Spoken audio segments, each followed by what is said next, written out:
Trading time for money is a sure way to limit your financial and lifestyle success as a business owner. And it's something that gets drilled into us from an early age. Things like what's your hourly wage and what's your hourly charge-out rate. Tune into today's podcast where we discuss why you must switch from the time-based economy to the results or value-based economy if you want true financial and lifestyle freedom.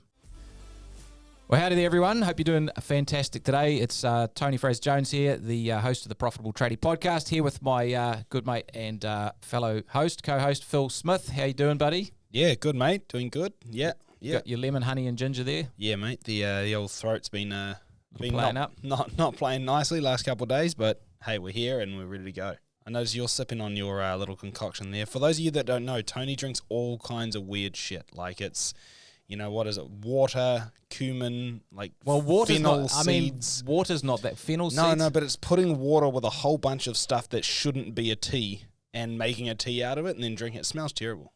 It doesn't taste great either, but apparently I've been told that it's good for me. So, well, I'm glad, man. I'm glad. Look, I'm the eldest statesman here at Profitable Tradie. I gotta keep sharp to keep up with all you young fellas, mate. Yeah, well, if I drank a whole bunch of leaves with water in it, mate, then maybe that'd help me too. But might do. Yeah, you might never sore throat. Well, I might not. Yeah. I'll think about that. If you want a good recipe for some cumin tea, I can probably help you. All right. Disgusting. Yeah. Anyway, what are we talking about, mate? We're talking about the time-based economy versus the results or values-based economy. So, because most of us come up through the ranks of being tradespeople or technicians, we're taught to work hard and that we'll get rewarded for the hours that we work. But the main way that we earn is basically to work longer hours and work more hours, and we're paid for the hours that we work. And so when we internalize this idea that we must work really hard if we're going to be successful, we can really fall into that time-based economy, which is not what we want. Yep. And it is true to an extent. To an extent. To an extent. Like if you work harder for longer, you might make more money. It's true.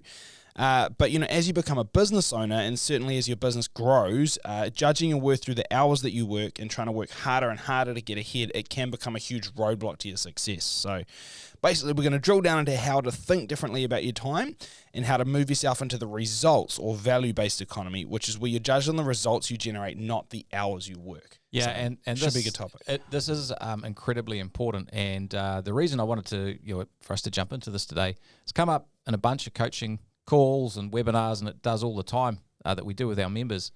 And it might not sound like a big thing, but actually when you pull back the layers of the onion, there's a hell of a lot going on with this one. Yeah, and it gets quite deep around how you actually, judge the yourself, the value that you bring to your business, and even judge your kind of worth as a person. So buckle up. It might get a little deep. I apologize. Get the Kleenex out or the tissues. Might be some tears, bit of self-reflection. I don't know. We'll see how we go. Yeah. All right. Cool. Well, I'm sure you have a story to kick us off. I do have a story, and I reckon this kind of sets the scene really well. So I was talking with a couple of clients. So the couple, Nikki and Michael, they have a great business in landscape construction and contracting. Really solid business. Their revenue is sort of 220 to 250k a month. I think about 12 people, if I remember rightly. Got a project manager, estimator, good office team. It's a really well-run business, and it's growing a lot. I think when they kicked off working with us, they're doing about 30 or 40k in revenue. So they've done a lot of good stuff. But we had a really interesting conversation. So Nikki was talking about the fact that she still does a bunch of the stuff on the accounting side of things. So reconciling accounts, making payments, all this sort of stuff. And I was like, what? You've got a full-time office manager who's a great, they love this person, the great worker. Yeah. Real asset to the team, very capable. And I'm like, why the heck are you still doing that? Yeah. We've had a couple of conversations about this, but the other day we had another one. I was just like, what's going on? And as a coach, as you know, when you find people doing things that don't make sense, it doesn't make sense to you and perhaps other people, but it makes sense to them because they've got some beliefs or some attitudes that sort of underpin it. And really, long story short, the attitude here was, look, I actually don't want my team members, the people I employ, seeing how much I earn. Yeah. Because I actually, get paid a lot more than they do, and I work less hours than they do, and I feel awkward about it. Yeah. What are they going to think of me? Yeah. And perhaps it's a little bit of, well, what do I think of myself? Do I feel like I'm worthy or worth this money that I'm making? And this is a huge issue because it really taps into our understanding of our value as a business owner. And I think, as you said, we internalize this attitude that, you got to work hard to get ahead, and the harder you work, the better it is. And it's almost like a badge of honor, like, how busy are you? Oh, I'm flat out busy. Yeah. And we almost do that to justify in our own mind, what we're earning. But it's a bit of a problem. Yeah, definitely. Because there are only so many hours in the day. Yeah. And I can tell the most successful business owners in the world don't think of it that way. No. There's no way anyone can say, well, so-and-so who's multi-billionaire, are they worth billions of dollars a day or an hour or whatever it is? It's like, it's just a whole different way of looking at it. And so I think we should drill into that. There's a lot of factors there. I mean, because part of what you're getting in terms of reward is actually reward for more than just the time you're doing. Like there's obviously what we're going to talk about today, which is the value that you're producing, or, the outcome, the result of what you do with that time. And that's the most important thing, really. But on top of that, there's also all of the effort that it's taken to get you to the point that you're at. There's all of the, as a business owner, like we always say, profits, it's a reward for the tremendous risk you take as an entrepreneur, as a business owner. And so part of what you're being, remunerated for is actually the risk that you're taking all the time being in business, Yep. So there's actually a lot that goes into equating the value of what you're taking out of the business and what you're putting into it. This is totally right. And that's true. You deserve to be paid more for the effort you've put in. Of course, because there's more risk, but even further down the road from that, to completely get outside the effort equation, it's like, what value are you actually delivering? Well, exactly. Which is, you could make a couple of decisions as a business owner that are worth hundreds of thousands or millions of dollars down the track. Yeah. And why shouldn't you be rewarded for that? Because you've done it. I mean, it's like anything, right? I love the story of the locksmith, where the locksmith goes and gets called out little old lady's house, and he's got to change a lock. She can't get in. And he spends about 10 minutes there, and he replaces a lock and charges her $300. And she goes, "What's the $300 for? Took you 10 minutes." And he goes, "You're paying for the 10 years that it took me to learn how to do this in 10 minutes. That's what you're paying for." Which, is a cool story, but I actually want to flip that on its head and say, actually what she's paying for is $300 to be able to get into her damn house again, which honestly, that's worth it, right? Yeah, so I think that's more what we're talking about, is look, you can go through stages with this. Number one is time for money. Number two is time for money and experience, but I actually think it's not just time for money, it's time for the outcome, right? Which is what we're going to drill into today. Yeah, so I think this is huge. Definitely time for outcome, and often that's about decisions you make. And when you are an owner, you own shares, you have capital invested. So capital has a different payment structure to 100%. To hours earned. It's just different, totally different. I mean, someone who owns shares in a business, if you own shares in Apple, what have you done? You've just bought them and that's it. But you expect a return because you've contributed the capital. Yeah, that's right. It's not like the employees of Apple are going to say, "Oh, I don't think you really deserve that," because you haven't worked very hard for this. Worked very hard for it. I mean, that's crazy. I've been putting in 80-hour weeks developing why this should iPhone. You get? Why should you get all the money just because you own shares? Well, that's the way it works. Because I put money in and you didn't, champ. That's why. 100%. Yeah. Sweet. Well, look, if we are stuck in the time-based economy, we're going to run into some problems, right? So what are we looking at? The first one is you end up exhausted. Because you just try and work harder to get further ahead, and there is a don't get me wrong, you got to work hard to be successful. Nothing comes from nothing, but there's a certain level of work past which it can be counterproductive. So you run out of steam. I think you judge yourself and your value to yourself and others by how much time you spend. As I mentioned before, it's almost like a badge of honor. It's like, "Oh, Phil, how you going?" "Oh man, I'm flat out. Just 3 sheets to the wind. It's busy as," and we all sort of do this as like it's like a ego thing or a badge of honor. Oh, well, you see it all the time. It's like, "Oh, well, I'm, flat out. I've been working this many hours, that many hours." And the next friend turns around and says, "Well, mate, you should see what I've been doing. I've been working, flat out too. I've been working 90-hour weeks." "Oh, well, mine's probably more like 95. And then I've got to go home and look after the kids." And it's like, dude, we get it, man. Okay, you work a lot. Celebrating how hard you've worked. Yeah, I mean, it's like, why don't we commiserate a little bit about this? Because it's not a good thing. Not really the point of business, is it? The point of business is money and lifestyle and freedom and impact and all that sort of stuff. So and last thing that's important, if you're really stuck in the time-based economy, it's going to slow your growth down because you're the bottleneck. 100%. You have 24 hours a day, and maybe you've got 8 or 10 or whatever it is productive hours a day. You ain't got any more than that. No. Just because you're the business owner, and even if you want to, wear a cape and have your undies on the outside, it doesn't make you Superman. Yep. And honestly, I'd say this is one of the biggest reasons I see a lot of our, with the clients we work with, a lot of them plateau is what happens is they put in a bunch of improvements and things get better. They get a little bit of time back. They're making a bit more money. Like, things are great. And then when they've got that time back, the first thing they go is, shit, I feel like I'm not really working that hard. And then they dive back into what they think is working hard, but actually they just go meddle with everything they improved and stuff it up. And now it doesn't work anymore. And then they end up right back where they were, or at least just plateaued at that new stage. It's very hard for them to keep growing, because what they need to do is use that extra time they've developed to, invest back into the business where they can make more improvements and keep making it better and keep making it better. That's where they can use the time. Yeah.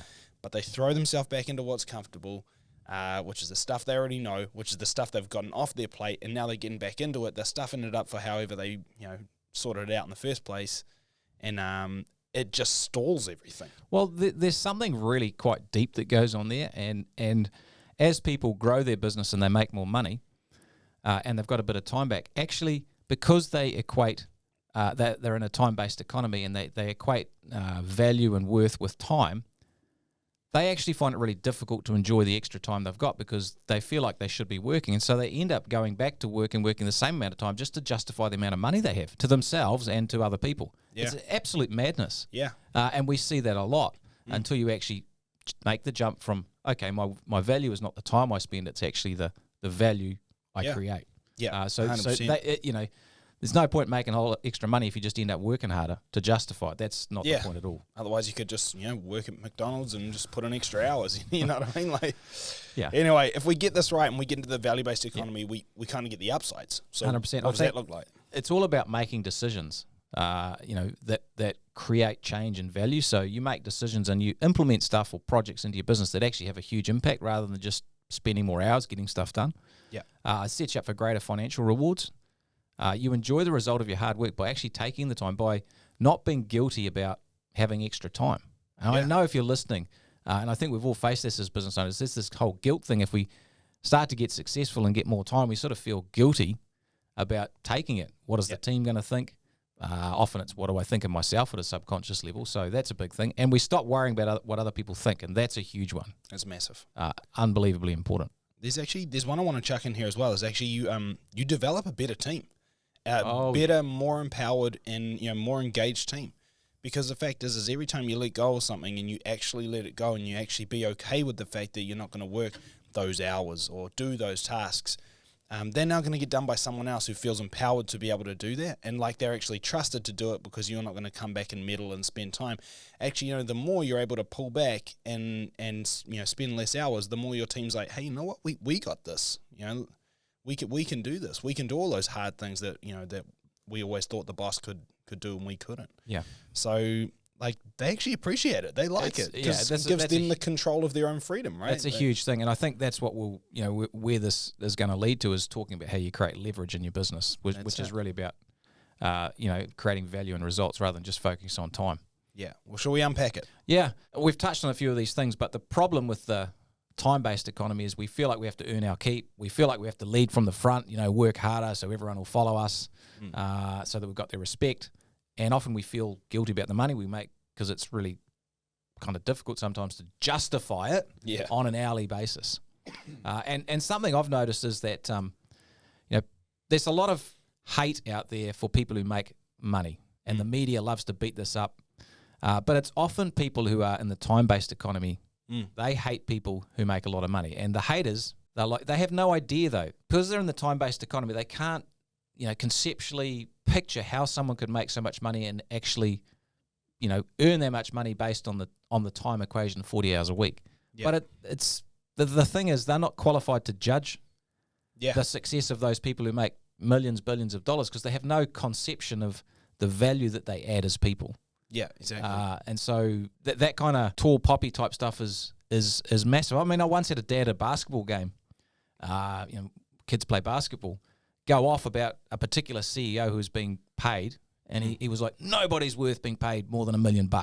And I'm standing next to him, and I'm like, well, actually, I disagree. And as it happens, I know a bunch of people who do earn more than that.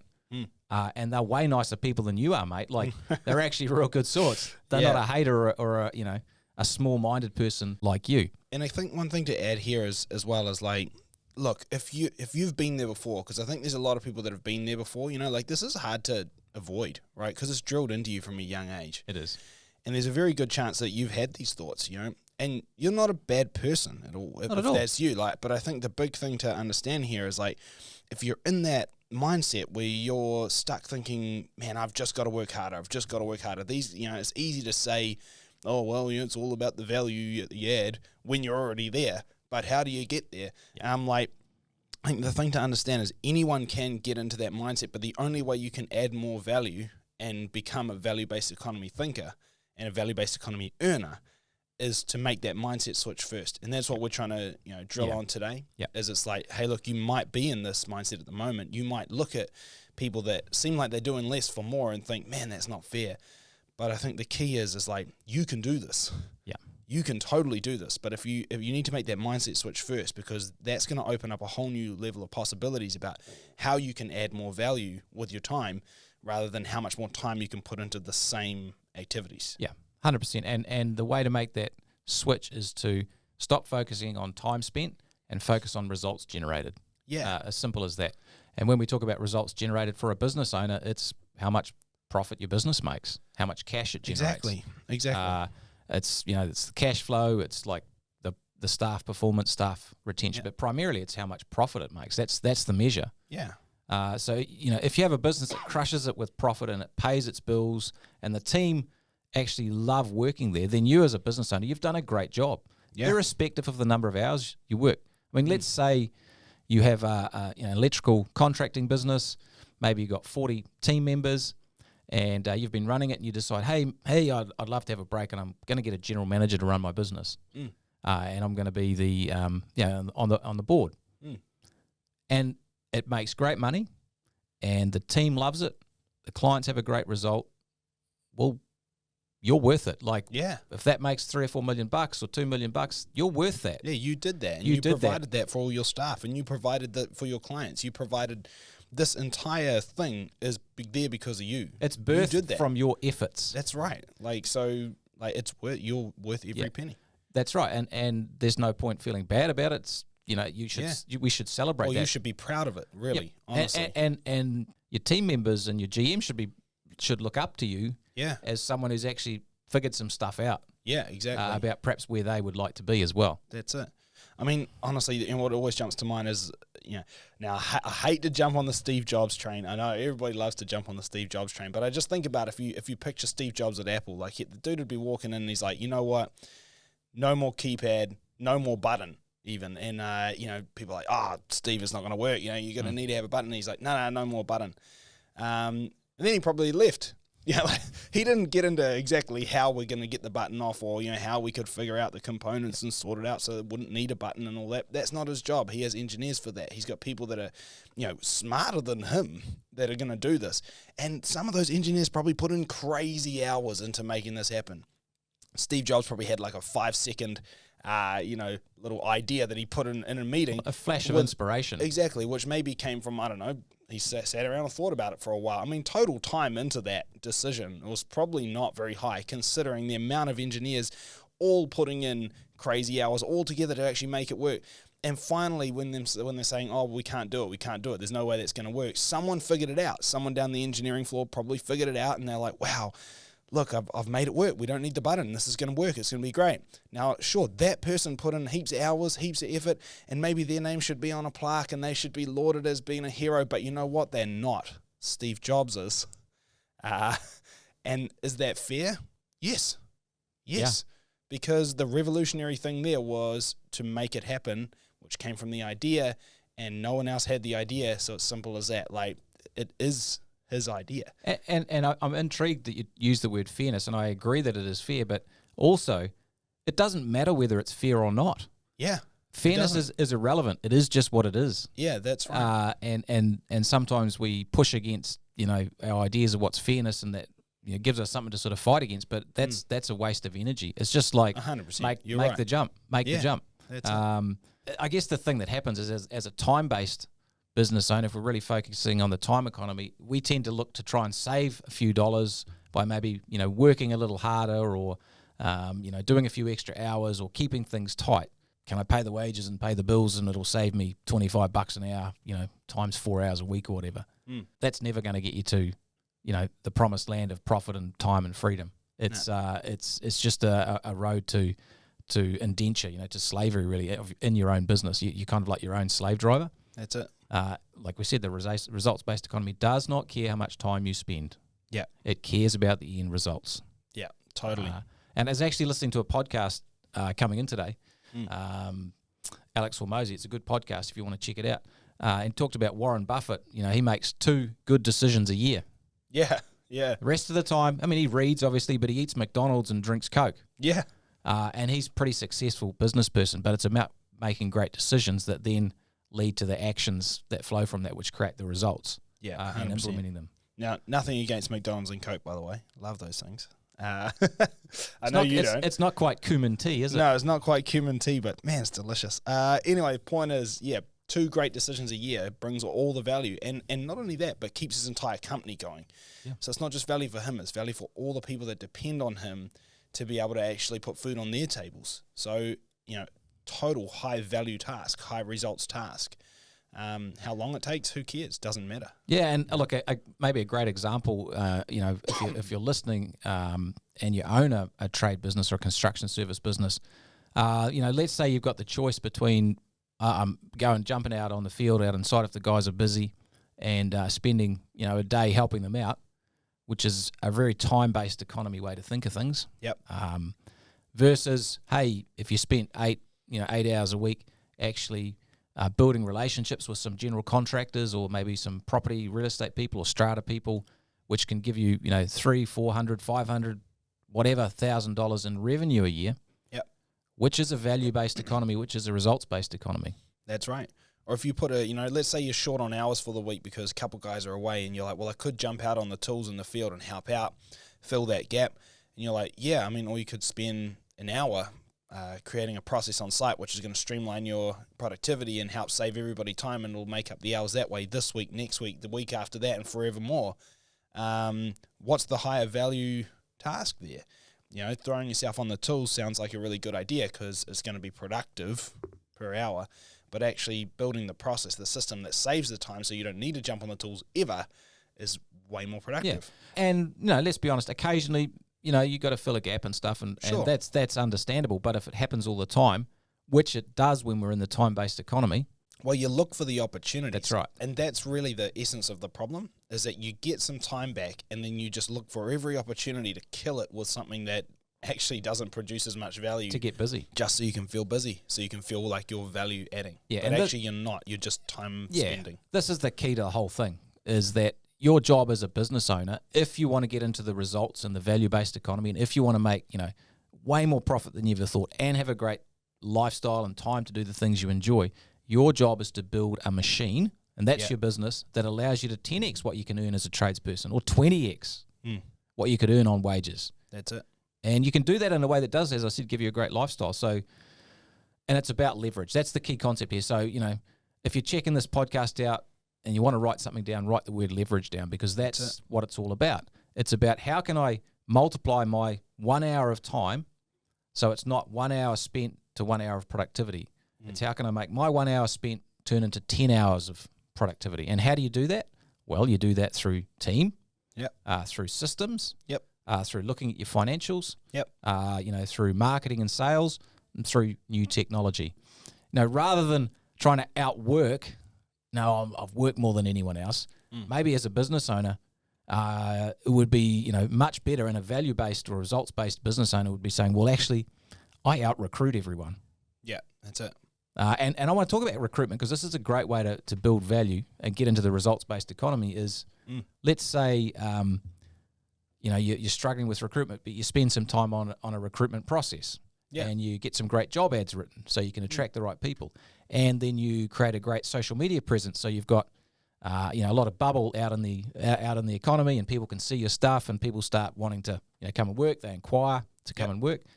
That's great leverage. But let's take it a step further. Let's say now you hire an operations person, and you give them the responsibility of hiring the tradespeople. Yeah.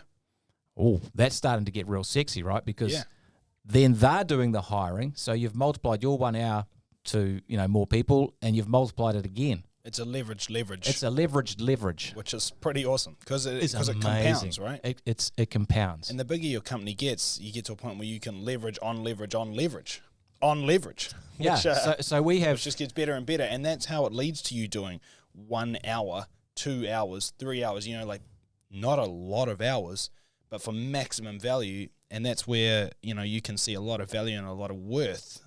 From a small amount of time, and you get completely out of that time-based economy because that's right. you get more and more leverage. And I think it was Archimedes. Yeah, he said, "Give us a lever long enough and a fulcrum to put it in, and I'll move the world, and I can move the world." Yeah, which is true, and it's the same with your business. So, time-based economy leads to frustration, slow growth, poor lifestyle.